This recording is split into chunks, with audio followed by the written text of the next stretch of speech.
ambil buahnya, udah ambil daging buahnya itu menghasilkan limbah, ya itu yang jadi biomasanya itu aja. Dan sampai kita malah ambil yang digunakan untuk makanan, udah melanggar humanity itu.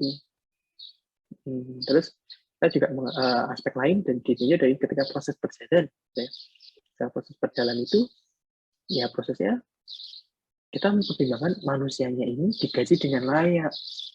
Makanya pemerintah membantu dengan regulasi UMR, ya kan? Upah minimum regionalnya berapa. Jadi kalau gaji yang menjalankan proses itu berapa, proses engineer-nya digaji berapa, itu humanity juga, kerjanya mau berapa jam, ya kan? Nah, jangan sampai kita mau mengeksploitasi orang. Sebagai engineer kita punya pabrik, tapi kita mengeksploitasi, wah itu udah melanggar humanity-nya engineering. Nah, makanya jangan sampai kita tuh, kalau yang contohnya deh di tambang gitu kan, wah dia dipertimbangkan juga itu aspek kemanusiaannya. Oke, boleh ditambang 2 minggu, apa 1,5 bulan, tapi nanti liburnya 2 minggu. Nah itu enak, itu kan mempertimbangkan, jadi ya nggak stres banget di hutan, di galian tambang, ketemunya cuma mesin, lahan, mesin, lahan gitu kan. Nah nanti dia pulang 2 minggu lama karena harus mempertimbangkan aspek humanitisnya itu. Jadi kebahagiaan dari si pekerjanya itu masuk di sini. Makanya nanti ada kuliah manajemen, ya kan? Selain ekonomi juga belajar manajemen. Itu. Ini adalah chemical engineering itu. Ada berapa? Ada 6. Masa material balance, energy balance, equilibrium, right processes, economics, dan humanity. Nah, ini ada pertanyaan sampai sini?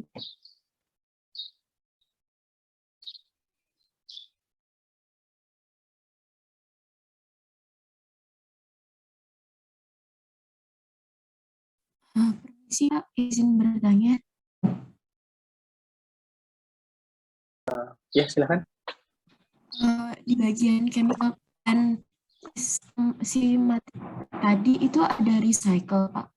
Bisa tolong jelaskan recycle itu boleh. Boleh sekali. Jadi gini, kalau teman-teman dulu di SMA pernah belajar konversi gitu ya, ya kan? Konversinya berapa? Mula reaksi sisa gitu kan? Terus ditanyakan konversinya berapa, ya kan? Atau pertama ditanyain limiting reactannya berapa, gitu kan? Eksesnya berapa? Jadi misalnya gini, saya punya recycle aja ya, bagus pertanyaan bagus ini. Nah, saya punya A ditambah B menjadi C gitu ya. Terus kita mesti tambah mula reaksi sisa, gitu kan? Misalkan ini 10 mol. A tambah 2B misalnya. A tambah 2B ya. Yang ini 5 mol. Ini dalam mol ya. Katakanlah gini dulu analoginya. Berarti yang jadi reaksi pembatas A atau B?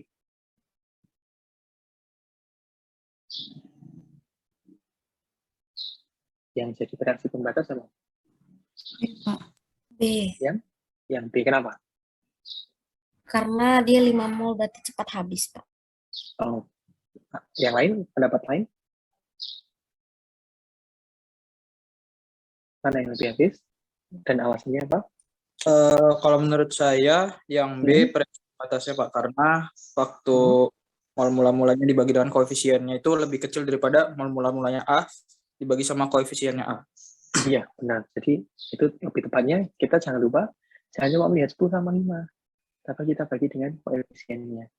Kalau ini kan 5 bagi 2, ya kan, yang ini 10 bagi 1. Berarti ini 10 hasilnya, yang ini 2,5, ya kan? Berarti yang habis duluan adalah yang nilai perbandingan antara mol mula-mula terhadap koefisien itu yang kecil, yang lebih kecil. Nah, berarti ini habis duluan, berarti dia bereaksi 5. Iya toh? Yang A berarti berapa mol ini? Yang A berapa mol ini? Yang bereaksi di R ini, mula reaksi sisa ini. Berapa? 2,5.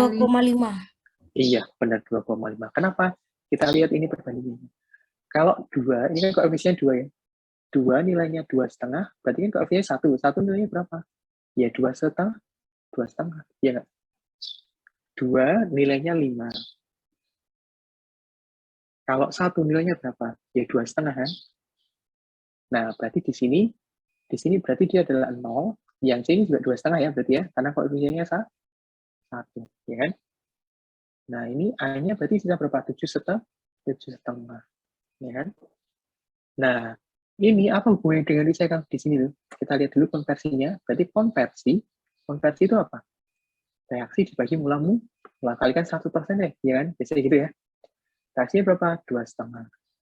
Yang mula-mulanya berapa? 10. Berarti kalikan 100%. Konversinya berapa ini? Berapa persen ini? Konversinya berapa? 25%. 25%. Nah, pintar semuanya. 25% ya. Lah, konversinya itu rendah. Kalian gini, kalian punya kedelai jadi tahu, ya kan? Konversinya itu cuma 25%. Dari 10 kilo, misalnya katakanlah ya 10 kilo jadi 2,5 kilo. Nah, terus kedelai sisanya di apa? Ini sisa 7,5 ini mau diapain? 7,5 mau ini diapain? Makanya di recycle. Kalau ini konsepnya. Jadi biar kita nggak membuang, dia jadi waste. Dipisahkan jadi waste, jangan. Tapi kita bisa maksimalkan konversinya dengan cara diri cycle. Di selanjutnya, berarti kan kita punya 17,5, katakanlah gitu ya, 17,5 mol. Terus-terusan itu, berapa? Itu namanya recycle. Kita menggunakan sisa yang excess reaktan. Jadi kita kembalikan, kita umpankan lagi ke reaktor, ke unit proses, supaya dia bereaksi. Biar apa? Konversinya jadi lama-lama tinggi, nggak cuma 25%. Nah, kalau kita sebagai orang ekonomi, pasti nanyain gini, itu yang berubah jadi produk berapa? Dari pertamanya. Bahan bakunya 1 ton. Yang jadi produk cuma 10 kilo. Wah, itu diapakan biar tinggi. Salah satunya dengan recycle. Jadi kita memanfaatkan ini tadi, apa? Yang excess reaktan atau reaktan berlebih itu kita kembalikan lagi. Itu namanya unit recycle. Ini ada pertanyaan Saya lain? izin bertanya, Pak. Silakan. Ini mungkin ya hanya sebatas keingintahuan saja saya saja. Kalau di sini pada yang konversi di sini 25%, sedangkan yang reaksi sebelumnya kan 7,5 itu. Kalau semuanya melalui proses recycle lagi, apakah yang akan dihasilkan itu juga tetap 25% lagi, Pak? Jadi sampai habis atau malah akan meningkat gitu persentase konversinya? Konversinya akan meningkat nanti. Oh, berarti bukan malah tetap setiap proses recycle-nya gitu ya, Pak? Enggak, nanti kita akan pelajari di minggu ke ini. Minggu ke berapa ini? Minggu ke 5, 6, 7. Nanti kita akan lihat bagaimana dengan proses reaksi, mungkin ke minggu 6. Minggu 6, jadi kan membuktikan bahwa dengan recycle itu kita menambah konversi. Kita akan buktikan. Baik, terima kasih, Pak. Sip, sama-sama. Ada yang lain? Izin bertanya, Pak. Silakan. Kalau misalkan suatu pabrik dia menghasilkan emisi gas misalkan hidrogen, tapi dari pabrik itu malah menjual gas hidrogen tersebut untuk diberikan ke pabrik lain sebagai bahan baku. Itu hitungannya emisi atau produk, Pak? Itu jadi produk kalau dia dijual. Dia jadi produk, namanya produk itu juga bahan baku. Ini ada bahan baku sama bahan pendukung ya. Nah, produk itu juga ada 2 jenis ini nanti. Jadi produk utama, ya. Produk utama itu yang gede, yang paling banyak yang jadi kita main solution-nya. Jadi bahan baku kita jadikan produk, kita jual utama. Nah, ada juga namanya produk samping. Nah, produk samping itu yang side itu. Ternyata dia menghasilkan gas hidrogen. Padahal produk utamanya misalkan ini produk utamanya adalah TiO tadi, TiO2, ya kan, titanium oxide. Nah, tapi dia menghasilkan misal produk sampingnya apa? Bisa hidrogen misal atau limbah lain. Nah, ini kita jual ini. Jadi produk samping itu malah bagus. Jadi nanti di analisa ekonominya, perbandingan harga produk terhadap bahan baku jadi tinggi. Ya, karena kita punya produk samping. Gitu. Jadi analisa ekonomi jadi makin bagus itu. Karena kan kita bisa menjual limbahnya, ya nggak? Sebenarnya kan H2-nya limbah, tapi kita jual. Ya nggak kita kasih ya, kita jual gitu. Nah, itu juga berpengaruh gitu. Nah, ada pertanyaan lain?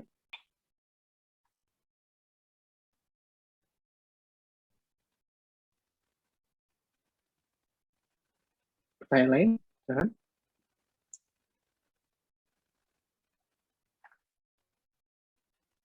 Tidak ada? Saya aja kalau tidak ada.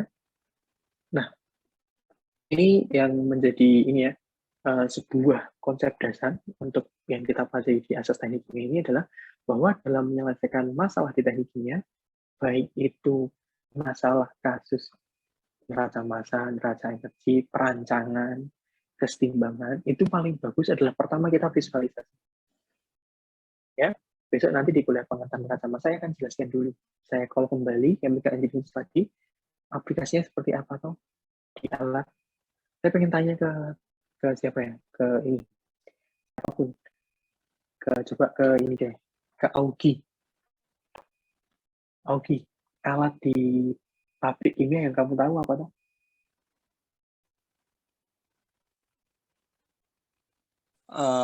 Saya kurang tahu sih Pak, cuma mungkin seperti reaktor, terus Boleh. ada kayak pipa gitu, mungkin termasuk. Oke, nah visualisasinya gini berarti. Atau ketika kita belajar reaktor nanti di asesmennya belajar ya. Nanti di reaksi dengan neraca massa untuk reaksi, jadi kita visualisasikan reaktor, gambarnya misal seperti ini. Reaktornya tipe pengaduk ya, namanya reaktor alir tangki berpengaduk. Tadi bilang ada pipanya, ya benar. Pipanya untuk apa? Untuk umpan masuk. Ini umpan masuk, ya toh? Kita reaksikan. Reaksinya apa? Misal tadi A tambah 2B menjadi C, ya kan? Dia menghasilkan apa? Menghasilkan produk, ya toh? Nah, produknya ini berarti C. Di sini ini banyak A, B. Nah, kita tuliskan di sini karena produknya konversinya tidak selalu 100%, berarti di sini ada apa? Juga ada bahan A, juga ada bahan B, ya enggak? Di sini juga ada A, B, C, meskipun C-nya nanti diisi 0. Nah, jadi misalnya ini 10 kilo, ini 5 kilo, berarti produknya di sini harus berapa? Totalnya di sini harus 15 kilo, ya enggak? Ini awalnya 5 masuk, 15 kilo, bawah juga harus 15 kilo. Entah reaksinya bagaimana, nanti kalau dijumlah, harus nanti totalnya ini molnya ini berapa kalikan MR-nya gitu kan. Kan mol itu, massa itu sama dengan mol kalikan MR toh.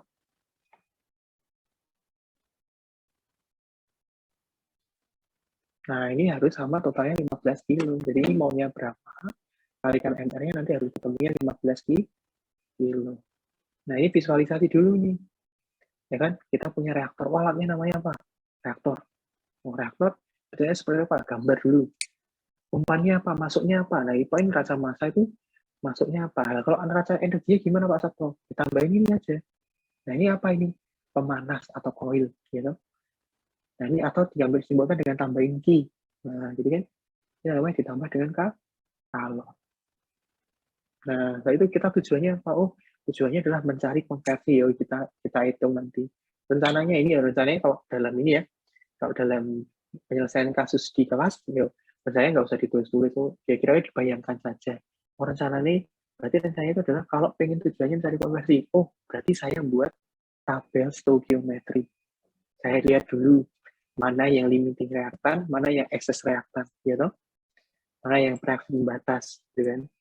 Nah, baru kalian calculation, diisi tabelnya ini, diisi berapanya, dijumlah, ketemu nggak, sama nggak, gitu. Nah, baru penyelesaian apa yang ditanyain tadi? Oh, tanya konversi ya, dari data mana? Dari data perhitungan tadi. Generalisasi berarti disimpulkan, oh ternyata konversinya ini. Lah kok konversinya ini? Kalian kasih justifikasi, Pak ini konversinya rendah. Harusnya bisa dilakukan dengan cara ini. Nah, itu bagus ini. Jadi, visualisasi ini penting. Baik itu di bahan. Kalau bisa di tekniknya, kalian terbiasa dengan benar-benar memvisualisasikan. Nanti misal di analisis gelantak terdimensi ya, di minggu berikutnya. Ada bola jatuh, wah kalian ilustrasiin aja. Misalkan gini, benda di tembok gitu ya. Ada balok di ini ya, di atas lantai. Ya kalian gambar sebagai engineer kita lihat analisanya apa. Oh Pak, di sini itu ada gaya berat. Oh enggak, ada W atau gaya berat. Oh, Pak, di sini ada gaya apa Pak? Ada gaya normal. Iya toh? Terus misalkan di sini berarti ada F statisnya, Pak. Bagus, jadi gambar yang bagus itu. Ketika ditambahkan gaya lagi, di sini ada gaya F-nya Fx itu, sekian Newton. Nah, berarti dia bergerak gimana? Ya bergerak berarti nanti gambarnya berpindah toh, analisanya, enggak berpindah ke sini sejauh apa ini? Sejauh S. Ya, berarti berlaku kalau benda gerak. Berarti di sini bukan Fs tapi apa? F kinetis. Atau F kinetis bergerak apa? Berarti hukum apa? Gerak Newton. Hukum Newton apa? Kalian analisa, oh sigma F itu sama dengan M kalikan A. Ketemu, gitu. Masanya berapa? F-nya berarti ketemu berapa? Oh, ternyata ya di sini dicari adalah percepatannya.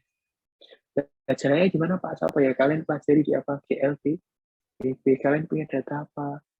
Oh, punya data A, ya udah dicari. PT sama dengan apa? V0-nya apa? Mula-mula diam, berarti V0-nya 0. Itu kan enak, no? Kayak divisualisasi jadi tahu. Tuh. Oke. Nah, terus materi saya ini loh, contohnya adalah bahwa bagaimana kita menerapkan rasa massa. Ini loh, namanya ada istilah diagram alir kualitatif. Nah, ini tadi contohnya misal di alat yang dikatakan tadi ada reaktor ini RH ini perancangan namanya reaktor hidrolisis. Ini reaktor sulfat. Nah, di sini itu kan ada kalian tahu ini bahan yang masuk tuh ini loh Pak, ada Fe strat, ada ilmenit masuk ke sini. Oh, ini berarti ada H2SO4 dan air dari mixer atau masuk ke reaktor sulfat. Loh, dihasilkan jadi banyak. Oh, berarti ini kandungannya ada banyak, itu ilmenitnya ini ada banyak berarti kandungannya. Oh, atau kok tiba-tiba cuma ilmenit, Fe strat sama H2SO4 dan air 4 item gitu. 2, 3, 4 bisa jadi banyak. Ternyata ilmenit itu kandungannya banyak. Ya benar, kenapa? Karena kalau mineral itu tidak murni mineral 100% gitu, pasti ada yang lain. Oh, kita identifikasi, oh jadi keluar dari reaktor, ada reaksi, terjadi sekian ini loh. Nah, kalau yang ini baru kita pisahkan ke alat selanjutnya. Ini namanya diagram alir kualitatif. Jadi kalian sudah tahu tahapan prosesnya itu apa. Kalau tadi kan cuma 3 ya, persiapan bahan baku, unit proses, kemudian proses purifikasi dan separasi tadi, separasi dan purifikasi. Nah, ini yang mana ini ya? Kalian bisa identifikasi. Oh, kalau ada reaktor, berarti sebelum reaktor itu adalah unit persiapan bahan baku. Berarti mixer ini adalah unit persiapan bahan baku ini. Nah, reaktornya adalah unit prosesnya ini.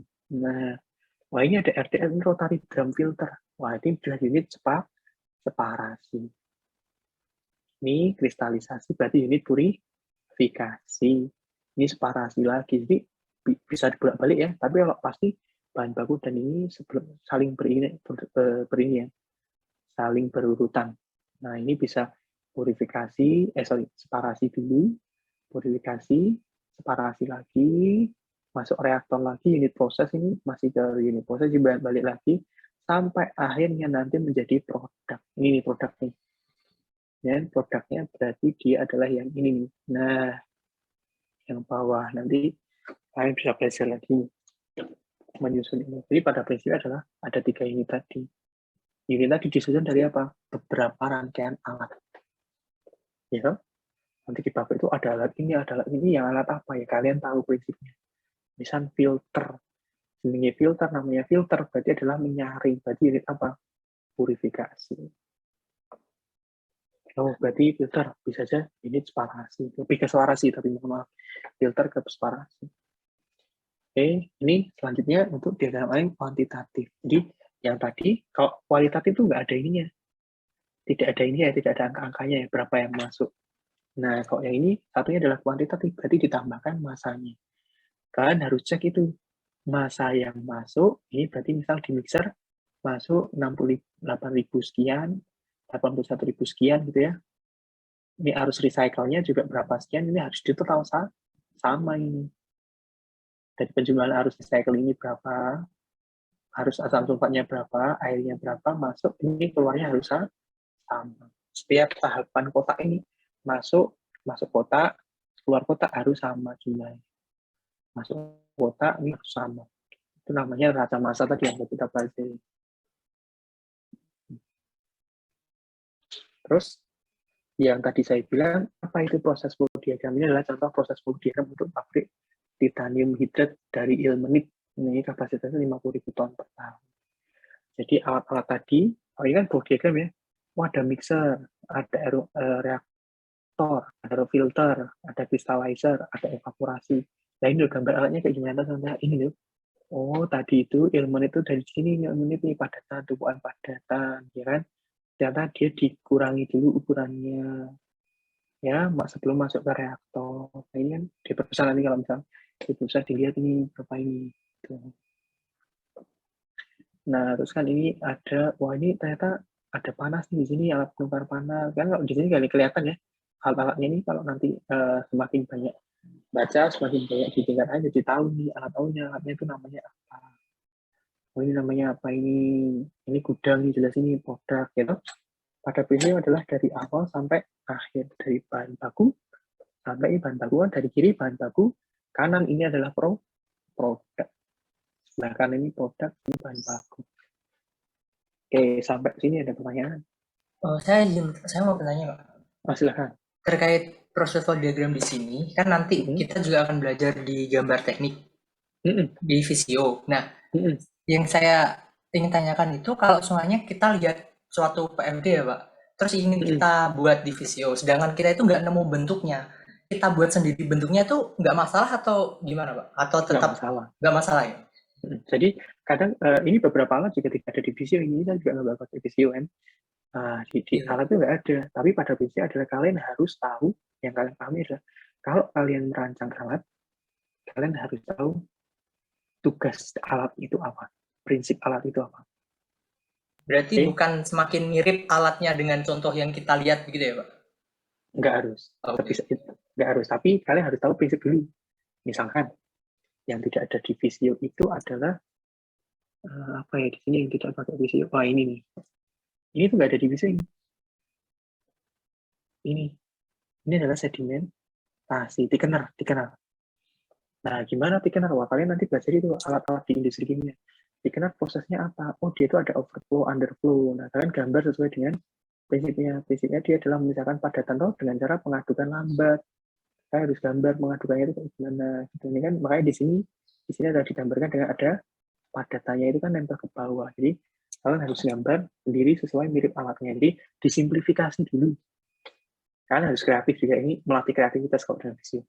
Kok alatnya itu, saya punya alat ini kok nggak ada ya, alatnya apa? Nah, kalian gambar sendiri, 2 dimensinya. Harus kalau Visio kan PFD itu 2 dimensi ya. Kalau 3 dimensi itu udah harusannya orang mekanikal. Itu. Kita 2 dimensi aja prosesnya. Yang penting kalian bisa menjelaskan ke engineer, ini loh, bahwa dengan prinsip ini, halnya seperti ini. Contohnya ini reaktor. Ya. Di reaktor ini kan kalian belajar ini kan ada pengaduk, berarti ini pengaduknya itu muter ini. Oh berarti si anak orang mesin itu jadi paham, oh berarti dia pakai motor pengaduk loh. Berarti diaduk. Nah sekarang dia tanya ke kita, kecepatannya berapa? Oh itu ada, karena kita merancang. Gitu. Terima kasih Pak. Nah ini rota hidrolit juga nggak ada di VCO. Nah itu harus gambar, kenapa ini kok dibuat miring? Wah ini ada alasan yang miring. Siapa yang tahu? Ya kita orang engineer, chemical engineer ini. Jadi harus gambar sesuai dengan prinsip alatnya. Tuh. Ada pertanyaan lain? Saya izin bertanya Pak. Silakan. Nah mungkin Pak di industri itu kan sudah pasti akan ada perubahan kan Pak, dan tentu akan ada problem di situ. Nah untuk mencari penyelesaian problem itu Pak, bisa dikatakan dia hanya sekedar problem solving atau bisa disamakan dengan development proses Pak? Itu bisa, pertama itu dianggap dulu sebagai problem solving.